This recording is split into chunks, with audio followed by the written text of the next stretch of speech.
రీసెంట్గా ఒక కొత్త డెవలప్మెంట్ ఉంది రియల్ ఎస్టేట్లో, like holiday homes. So people are investing in holiday homes and even fractional ownership కూడా మొదలుపెట్టారు. సో ఆ బిజినెస్ మోడల్ సక్సెస్ఫుల్ అవుతుందా? నిజంగానే ఒక నార్మల్ పర్సన్ ఒక హాలిడే హోమ్లో ఒక ఫ్రాక్షనల్ మోడల్లోనో లేకపోతే సింగిల్ ఓన్డ్ ప్రాపర్టీ అవ్వచ్చు, అది నిజంగానే సక్సెస్ఫుల్ అవుతుందా? రెంటల్ ఈల్డ్ కావాల్సినంత వస్తుందా? సో ఆ బిజినెస్ మోడల్ గురించి మీకు ఏమైనా ఐడియా ఉంటే ఒకసారి ఎక్స్ప్లెయిన్ చేయగలుగుతారా? ఇది ఇప్పటి నుంచి కాదు, ఎప్పటి నుంచో మనకు ఫ్రాక్షనల్ ఓనర్షిప్ కానీ ఇది కానీ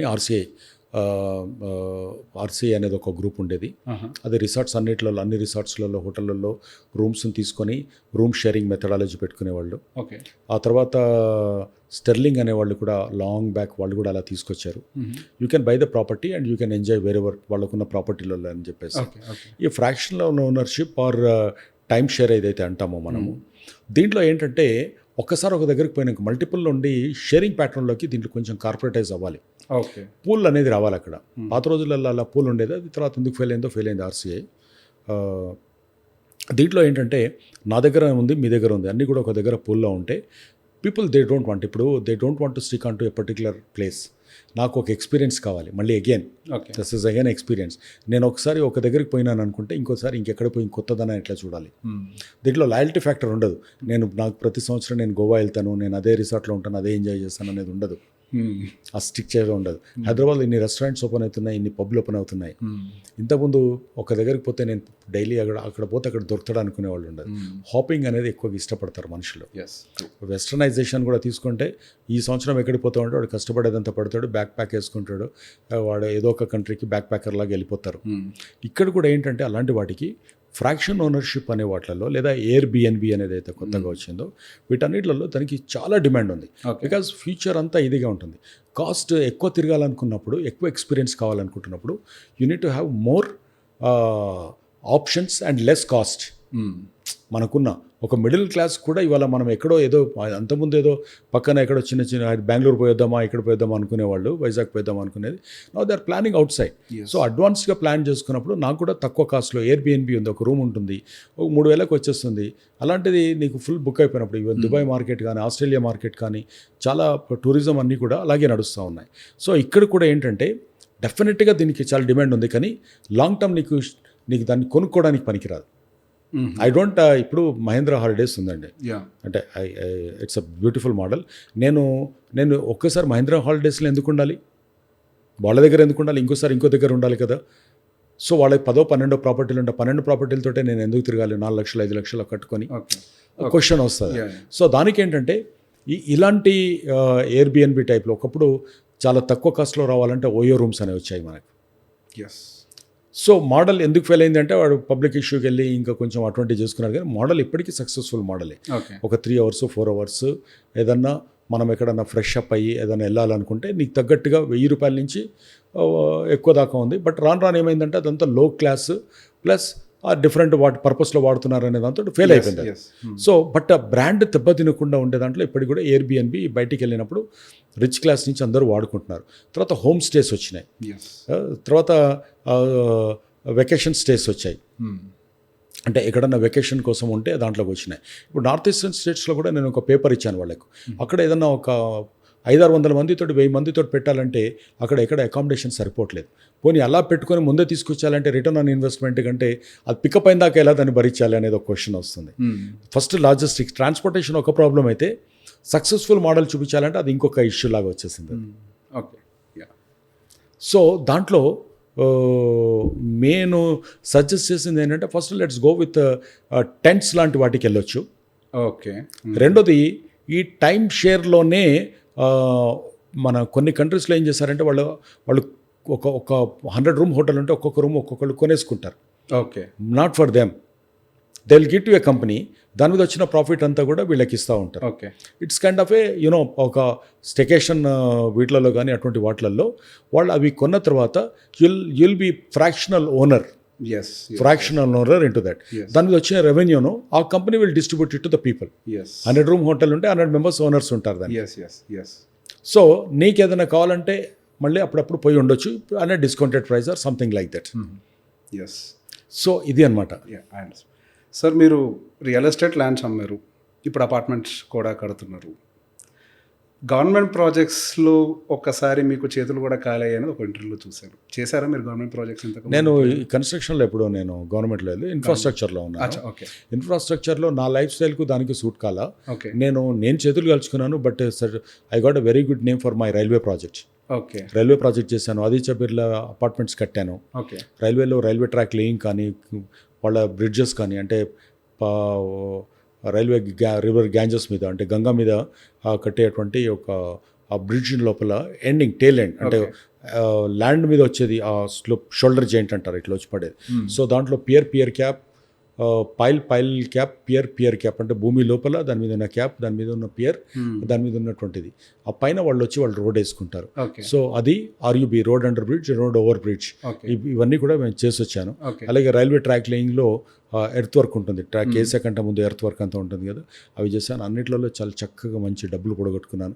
మంచి రిచ్ ఎక్స్పీరియన్స్ వచ్చింది, లగ్జరీ ఎక్స్పీరియన్స్ వచ్చింది. నాకు సూట్ కాదనుకున్నాను. అంటే ఇక్కడికి రాగానే నెక్స్ట్ డే మార్నింగ్ వాళ్ళు నార్త్ ఇండియాలో వాళ్ళ క్యాష్ స్టోన్ పెట్టుకోమంటాడు. తర్వాత ఇంకొక కొంచెం రెట్టెపిజం ఎక్కువ ఉంటుంది. సో నేను వాళ్ళ మార్నింగ్ నుంచి ఈవినింగ్ దాకా కూర్చోబెడతాడు. ఈవినింగ్ మీటింగ్ అంటాడు. రాత్రి ఏదో ఫ్లైట్ పట్టుకొని ఢిల్లీకి వచ్చి ఇక్కడికి వస్తాను నేను. తెల్లారి మార్నింగ్ మళ్ళీ ఒక ఫ్యాక్స్ వస్తుంది, నాకు మళ్ళీ మీటింగ్ రమ్మంటాడు. నాకు ఐ పుట్ ఆన్ వెయిట్. నా లైఫ్ స్టైల్ మీద నాకు చాలా interest.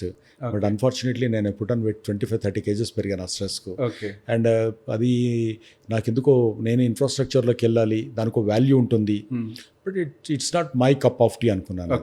So I move back. Okay business ఖచ్చితంగా ఒక మనిషిని ఎక్కడో చోట ఒకసారి బ్రేక్ చేస్తుంది. In between few people will escape, కొంతమందిని బాగా దెబ్బతీస్తుంది, డబ్బులు చాలా పోయి ఉంటాయి. ఇది నేను ఎందుకు వచ్చాను, అసలు ఎందుకు చేశాను అనే సిచ్యువేషన్స్ కూడా క్రియేట్ అవుతుంటాయి. మీరు ఎప్పుడైనా ఇట్లా బ్రేక్ అయ్యారా? బ్రేక్ అంటే బ్రేక్ అవుతాము. బ్రేక్ అయినా నెక్స్ట్ డే మనం రియలైజ్ అవ్వాల్సింది ఏంటంటే నేను 100 సార్లు బ్రేక్ అయ్యాను, 100 సార్లు తప్పు అనుకున్నాను. అంటే బ్రేక్ అవడం అంటే పూర్తి బ్రేక్ ఎప్పుడు అవ్వను, అయితే ఇంకా అదే రోజు లాస్ట్. ఎందుకంటే it's a W curve always. It's a ఇప్పుడు balance sheet, P&L, profit and loss, assets and liability and ఇవన్నీ మనం ఏవైతే అనుకుంటామో అన్నీ రెండు ఉంటాయి బిజినెస్ అన్నాక. If you are not an employee, నీకు ఫిక్స్డ్ లేకుండా ఉన్నప్పుడు వేరియేషన్ లేకుండా ఏది ఉండదు. ది బిజినెస్ అంటేనే you know it's a you know there is always you know chances of going up and down. పడిపోయినప్పుడు ఎందుకు ఎట్లా లేవాలో చూడాలి. డబ్ల్యూ కర్వ్ అని అంటే కిందికి పోతే పైకి లేస్తుంది, పైనుంచి మళ్ళీ కిందికి వస్తుంది. పోతే సక్సెస్. నా లైఫ్లో నేను ఎప్పుడూ ఫెయిల్యూర్ చూడలేదు. విత్ గాడ్స్ గ్రేస్ అంటాడు. చాలామంది చెప్తుంటారు నాకు కొంతమంది ఫ్రెండ్స్, బాస్ ఏదో కానీ దేవుడు దయవలని అయితే నేను ఎప్పుడు ఫెయిల్యూర్ చూడలేదని. నీ లైఫ్ వేస్ట్ అంటాను నేను. నువ్వు దురదృష్టవంతుడివి. నీ గాడ్స్ గ్రేస్ అంటున్నావు, గాడ్స్ గ్రేస్ నీకు లేదు. బికాజ్ లైఫ్లో అన్నీ చూడాలి. నీ షడ్రుచులు ఉంటాయి. నీ లైఫ్ ఎక్స్పీరియన్స్ ఏంటి అసలు? డబ్బులు ఒకటి సంపాదించుకోవడానికి అయితే అన్నిటికంటే బెస్ట్ మార్గం ఏంటంటే బ్యాంకులు వేసుకొని గమ్మున కూర్చో. ఇంకా సంపాదించుకోవాలనుకుంటున్నప్పుడు నీకు ఆ లర్నింగ్ కర్వ్ లేకపోతే, learning is nothing but your set back. I don't call it as a failure, and I don't believe in success. Success is your termination. దాని తర్వాత ఇంకోటి ఉండదా, ఉండకూడదా, ఇంకో లర్నింగ్ వద్దా? Every learning is every setback is a learning. But you call it as a failure or you call it as something else. ఎవడో నన్ను ditch చేశాడు, లేదా ఇంకోటి ఎవడో మోసం చేశాడు, లేదా నాకు పరిస్థితులు అనుకూలించలేదు, నా ప్లాన్ ఫెయిల్ అయింది. దాన్ని రకరకాల డిక్షనరీలో పదాలను ఎన్ని రకాలు మాట్లాడినా కూడా నువ్వు ఏం నేర్చుకున్నావు, అసలు నువ్వు మొదలుపెట్టినప్పుడు నీకేమన్నా ఉండేనా? సో దాంట్లో ఏదన్నా తేడాలు ఏమన్నా వచ్చాయా, ఎందుకు వచ్చాయని నువ్వు రివ్యూ చేసుకున్నావా, చేసుకున్న తర్వాత మళ్ళీ లేసావా? That's night Meyer. నాకు నిద్ర పట్టలేదు అని అంటే దాంట్లో నువ్వు కొంత నేర్చుకుంటావు కదా.